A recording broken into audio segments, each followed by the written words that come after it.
नमस्कार दोस्तों, अगर इस वीडियो तक पहुंच चुके हैं तो कृपया करके आप अगले 10 मिनट तक बने रहिए, क्योंकि आज हम जानने जा रहे हैं नए आपराधिक कानून 2023। अच्छा, अभी के समय में कानून किसको नहीं जानने की आवश्यकता है। हर एक व्यक्ति के जीवन में कानून आ चुका है। क्यों? क्योंकि India is following the code of law. अच्छा, कोड ऑफ लॉ क्या है?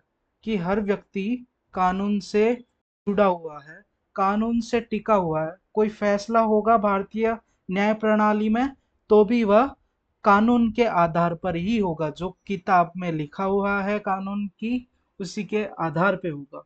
तो अभी 2023 में नए कानून जो आए हैं, एक्ट्स, जो कि 3 कानून है: भारतीय न्याय संहिता मेजरली, भारतीय नागरिक संहिता सुरक्षा संहिता, भारतीय साक्ष्य अधिनियम। ये 3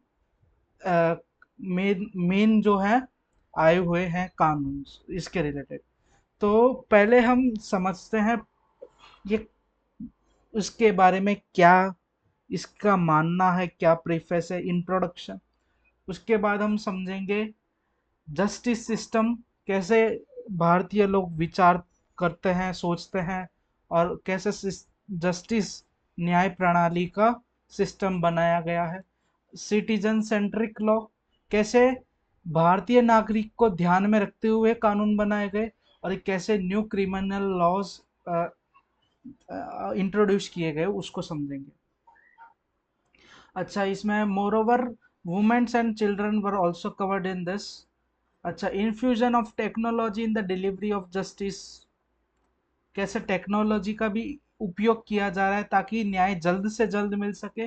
victim centric approach, redefined offence and punishment. Offence, अच्छा, दंड और उसके अपराध का जो पनिशमेंट मिलते हो उसकी, उसको भी अलग से अभी बताया गया है।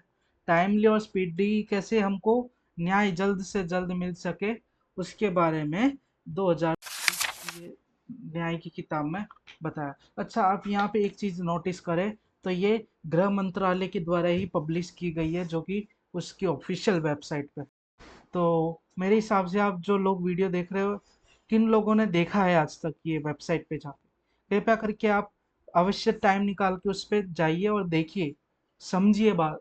पढ़े अभी तो समझ जाएंगे आप ऊपर ऊपर से, पर अगर और डेप्थ में जाना चाहे तो आप वापस से रिवाइज करने के लिए पढ़ सकते हैं। यूपीएससी वाले एस्पिरेंट्स को तो जरूर ध्यान रखना चाहिए, जैसे कल के राय आईपीएस भी बन जाए वो लोग, तो law is the thing only they have to. तो आज हम नए आपराधिक कानून लोगों की औपनिवेशिक मानसिकता और उसके प्रतीकों के से मुक्त करेंगे, और हमारे मन को भी निवेशवाद से मुक्त करेंगे।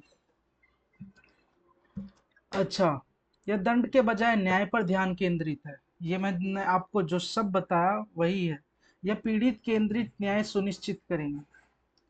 अच्छा, यहाँ पे हम यह भी समझ लेते हैं कि कैसे इंडियन थिंकिंग पे है ये जस्टिस बेस्ड। बीएनएस की धारा 173 73 में नागरिकों को मौखिक अथवा इलेक्ट्रॉनिक संचार, यानी कि ईएफआईआर, बिना उस क्षेत्र पर विचार किए जहां अपराध किया गया है वहीं एफआईआर दर्ज करने का अधिकार दिया गया है। जहां भी उसका मतलब जिस क्षेत्र में अपराध किया गया है पर विचार किए जहां अपराध हुआ है वहीं एफआईआर दर्ज करने का अधिकार दिया है। अच्छा, अच्छा, कहाँ गया? बीएनएस की धारा 173 में कलम 2, उसमें एक के तहत नागरिक बिना किसी की पुलिस द्वारा अपनी एफआईआर की एक निशुल्क प्रति प्राप्त करने के हकदार है। अच्छा, कई लोग जैसे केस में फंस जाते हैं या फंसाए जाते हैं या खुद करते हैं, तो उनको पता है एफआईआर की कॉपी नहीं दी जाती जल्द से जल्द। पता नहीं क्यों, पर ये मैं हमने देखा है बहुत ज्यादा केसों में कि जो है एफआईआर की कॉपी नहीं दी जाती। तो आपको कानूनी हक है कि आप पुलिस वालों से एफआईआर की कॉपी ले सके। बीएनएस की धारा 193 के 3 में सेकंड के तहत पुलिस को 90 दिन के भीतर जांच की प्रगति के बारे में पीड़ित को सूचित करना अनिवार्य है जी। और बीएनएस की धारा 184 का 1 के अनुसार पीड़िता को मेडिकल जांच उसकी सहमति और सहमति से और अपराध की सूचना मिलने के 24 घंटे के भीतर ही की जाएगी। अच्छा, बीएनएस की धारा 184 के 6 के तहत मेडिकल रिपोर्ट चिकित्सक द्वारा 7 दिनों के भीतर भेजी जाएगी। ये है जी, 7 दिनों के अंदर नहीं भेजी जाती तो वह कानूनी रूप से उस पुलिस वाले पे या जो भी उस इन्वेस्टिगेशन पार्ट है उस पे एक्शन हो सकता है फिर।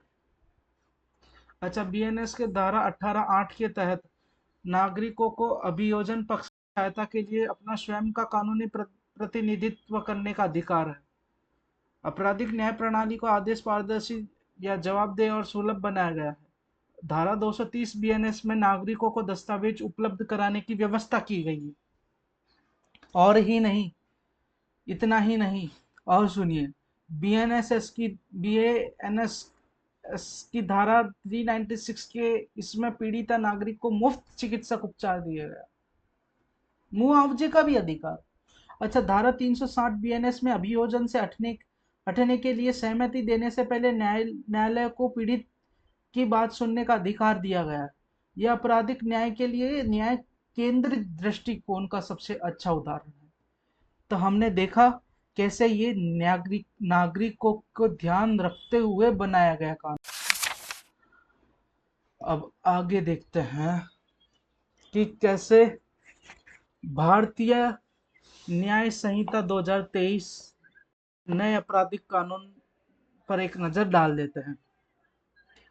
तो कैसे मुख्य परिवर्तन इसमें कैसे लाया गया है कि कुछ आईपीएससी में धाराओं के तहत आईपीएससी में धाराओं की संख्या 511 से घटाकर बीएनएस में 358 कर दी गई। अच्छा, पहले कुल मिलाकर 511 धारा थी, अब 358 ही हो चुकी है। अच्छा, 20 नए अपराध जोड़े गए हैं।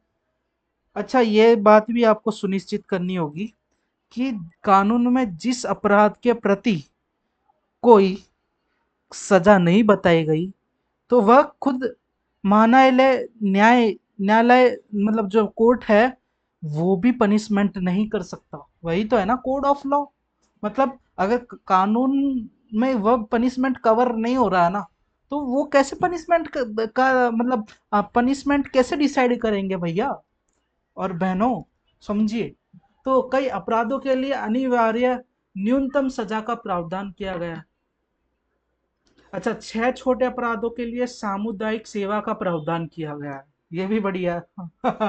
छोटे अपराध के लिए सामुदायिक कैसे सेवा कर सकता है, तो वो मतलब एक पॉजिटिव आइडिया भेजता है और पॉजिटिव इमेज बनाता है।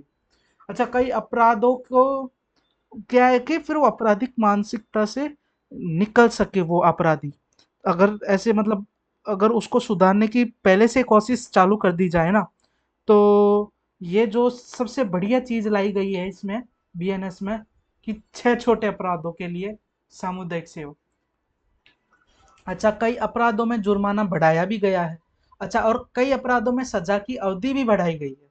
अच्छा, इसमें विशेषताएं भी देखता है। तो कुछ विशेषताएं ऐसी है कि महिलाओं और बच्चों के खिलाफ अपराधों को एक अध्याय में समेकित किया गया है। धारा 69 झूठे वादे पर यौन संबंध बनाने पर सख्त सजा का प्रावधान किया गया है। बीएनएस में सबसे सख्त सजा मिल सकती है धारा 69 के अनुसार। धारा 70 का पार्ट उसमें सामूहिक बलात्कार की सजा में मृत्यु दंड का भी प्रावधान किया गया है। आगे देखते हैं, मुख्य परिवर्तन यह भी है कि सीआरपीसी की धाराएं 484 से बढ़ाकर बीएनएस में 500 531 की गई है। 484 से बढ़ाकर अब कर दी गई है 531। क्यों? क्योंकि 177 धाराओं को प्रतिस्थापित किया गया, 9 नई धाराएं जोड़ी गई है, 9 नई धारा भी जोड़ दी गई और 177 धाराओं को वापस से प्रतिस्थापित किया गया। 14 धाराएं निरस्त की गई, जो काम की नहीं थी उसको निरस्त भी कर दी गई। जांच में प्रौद्योगिकी के उपयोग का बढ़ावा, मजिस्ट्रेट द्वारा जुर्माने में वृद्धि की गई है। सीआरपीसी की धाराओं में जो बीएनएसएस, उसमें मजिस्ट्रेट के द्वारा जो जुर्माना बनाया जाता था उसमें भी वृद्धि हो चुकी। एफआईआर की प्रक्रियाओं और पीड़ितों की सुरक्षा को सुव्यवस्थित करना। धारा 173 कहती है कि 0 एफआईआर और ई एफआईआर का प्रावधान किया गया है। धारा 176 के एक ख, यह कानून ऑडियो वीडियो के माध्यम से पीड़ित को बयान रिकॉर्डिंग का अधिकार देता है। यह भी ध्यान दे लीजिए, समझ लीजिए। इस धारा के तहत आप जो है कानूनी तौर से ऑडियो और वीडियो के माध्यम से स्टेटमेंट रिकॉर्ड करा सकते हैं।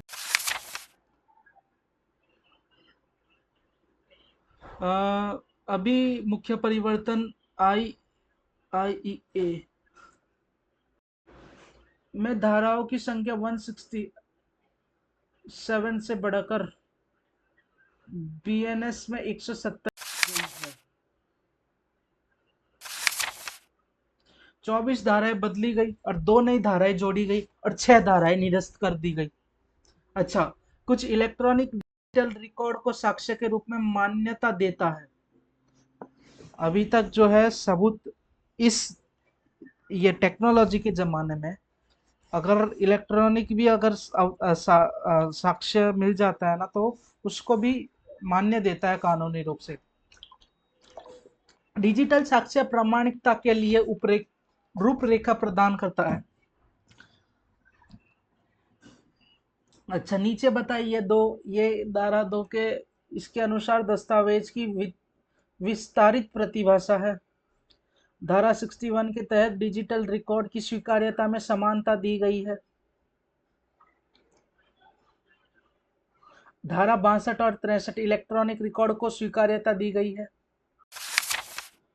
अच्छा, महिला और बच्चों के लिए क्या बताया गया है कि नए आपराधिक कानून में महिला और बच्चों के खिलाफ अपराध से निपटने के लिए 37 धाराएं शामिल है, जिसमें कि महिलाएं और बच्चों के खिलाफ अपराधों को पीड़ित और आपराधिक दोनों के संदर्भ में लिंग तटस्थ बनाया गया है।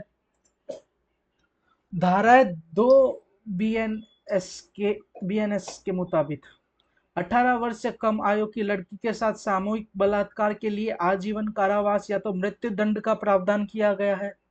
उसमें धारा 70 बताते हैं, ये धारा 70 के अनुसार है। ये झूठे वादे या पहचान के आधार पर यौन शोषण करना अब आपराधिक कृत्य माना गया है, वो धारा 69 तहत बीएनएस के तहत आता है।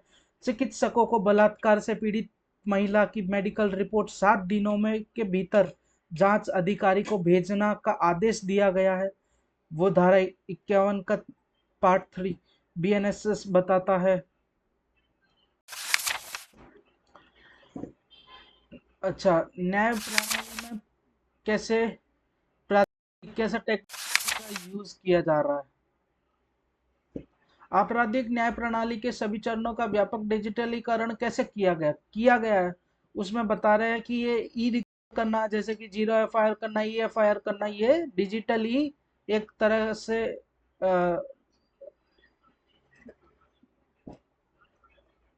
समावेश है। अच्छा, समन, नोटिस, दस्तावेज प्रस्तुत करना और ट्रायल शामिल है। पीड़ितों के इलेक्ट्रॉनिक बयान के लिए ई बयान तथा इलेक्ट्रॉनिक माध्यम से गवाहों, अभियुक्तों, विशेषज्ञों और पीड़ितों की उपस्थिति के लिए ई अपीयरेंस की शुरुआत की गई है, वो धारा 530 बीएनएस बताती है। अच्छा, दस्तावेजों की परिभाषा में सर्वर लॉग, स्थान संबंधी और साक्ष्य और डिजिटल वायरस संदेश शामिल होंगे। साक्ष्य का कानून अब इलेक्ट्रॉनिक साक्ष्य को अदालतों में भौतिक साक्ष्य के बराबर मानता है। अच्छा, कानून के तहत द्वितीय साक्ष्य का दायरा व्यापक हो गया है, जिसमें मौखिक स्वीकारोक्ति, लिखित स्वीकारोक्ति और दस्तावेज की जांच करने वाले कुशल व्यक्ति की साक्ष्य शामिल है। अच्छा, पीड़ित को आपराधिक कार्रवाई में एक, ये विक्टिम। आज की वीडियो में यहीं तक रखते हैं। कोई त्रुटि हो तो क्षमा कीजिए, और कोई अगर परेशानी हो तो कमेंट कीजिए। कैसी लगी वीडियो, आशा करता हूँ आपको कुछ जानने को मिला, और आप ही अपने खुद के वकील बनिए, ताकि अगर खुद के पास ज्ञान हो तो वो कोई बांट नहीं सकता, पर अगर वो वही अगर दौलत है तो जरूर बढ़ जाती है। तो इसी बात के साथ मिलते हैं जल्द ही नई वीडियो के साथ।